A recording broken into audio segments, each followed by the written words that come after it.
Madam ఆ రోజు ఇంట్లో ఎవరూ లేరా నాన్నగారితో పాటు? ముఖ్యంగా ఏంటంటే అంత పెద్ద వ్యక్తి ఆయనతో పాటు జనం అనేవాళ్ళు ఉంటారు. పైగా ఆ ఇల్లు మీకు బాగా తెలిసిన ఇల్లే అయ్యుంటుంది. అంటే డోర్ తెరిస్తే గాని లోపలికి ఎవరైనా వచ్చి ఇంత ఘోరానికి పాల్పడే అవకాశం ఉండదు. అంటే లోపల ఉన్న ఎవరో వ్యక్తులు లేదంటే నాన్నగారైనా తెలిసిన వ్యక్తులు వస్తేనే డోర్ తీసి ఉండాలి కదా! అలాంటిది ఏదైనా జరిగుంటుందా? అంటే మనం ఏదన్నా ఇన్సిడెంట్ జరిగినప్పుడు ఒక సీన్ రీక్రియేషన్ అనేది చేస్తూ ఉంటాం గదా మేడం.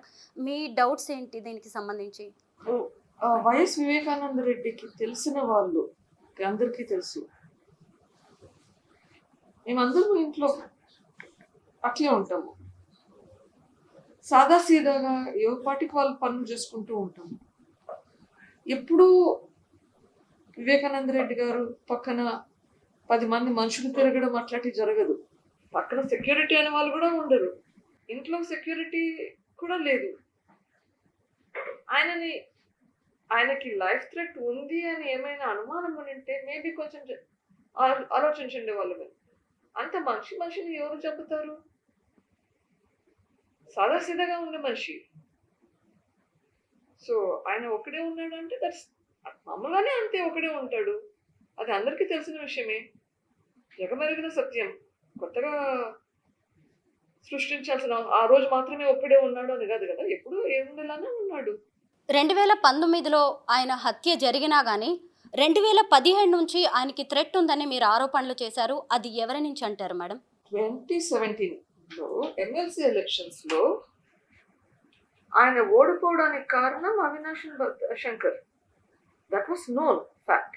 హత్యకి ముందే అది జరిగింది. That was a prelude. దాని నుంచి మొదలైంది ఇదంతా అని చెప్పాను. సిబిఐ విచారణ జరిపించాలని అమ్మగారు డిమాండ్ చేశారు. అలాగే జగన్మోహన్ రెడ్డి గారు కూడా పిటిషన్ వేయడం అనేది జరిగింది. ఆ తర్వాత ఆయన విత్డ్రా చేసుకోవాల్సి వచ్చింది ఆ పిటిషన్ని. దీని వెనక రీజన్స్ ఏమై ఉంటాయి? The reasons that were given to the court. కోర్టులో చెప్పింది ఏంటి? మా గవర్నమెంట్ మీద మాకు నమ్మకం ఉంది, మేము ఇది చేయగలుగుతాము, మాకు అవసరం లేదు సిబిఐ.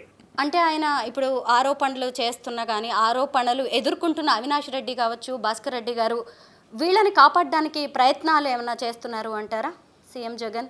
అవినాష్ రెడ్డి అరెస్ట్ ఎట్లా ఆగిపోయిందండి? దాని వెనకాల ఎవరుండారు? ఊహాగానాలు చెప్పొచ్చు కానీ అది ఎక్కడే కానీ రాసి ఉండదు కదా. వీళ్ళు హెల్ప్ చేశారు, వాళ్ళు హెల్ప్ చేశారని. Left to the wisdom of the people who saw the incident that day. Madam మామూలుగా అయితే ఒక కేసు కానీ ఏదన్నా ఇలాంటి ఇన్సిడెంట్ సామాన్యుల హత్య ఏదైనా జరిగినా గంటల వ్యవధిలోనే పట్టుకోవడం అనేది జరుగుతుంది. క్రిమినల్స్ని ఆ మిస్టరీ ఛేదించడం అనేది కూడా జరుగుతుంది. నాన్నగారిది ఒక విఐపి కేసు. అలాంటి కేసుని ఇన్ని రోజులు డ్రాగ్ చేయడం అంటే దాని వెనక ఎవరున్నారని మీరు అనుమానిస్తున్నారు? Don't you think people have now become experts at handling these cases? ఇన్ని కేసులు ఆల్రెడీ డీల్ చేసిన వాళ్ళకి ఇది కొత్తది లెక్క. నాన్నగారు హత్యకి గురైంది మార్చి 15, 2019. అప్పుడు అధికారంలో ఉన్నది టీడీపీ ప్రభుత్వం. ఆ తర్వాత దాదాపు నెలన్నర 2 నెలలకి జగన్ ప్రభుత్వం అధికారంలోకి వచ్చింది మేడం.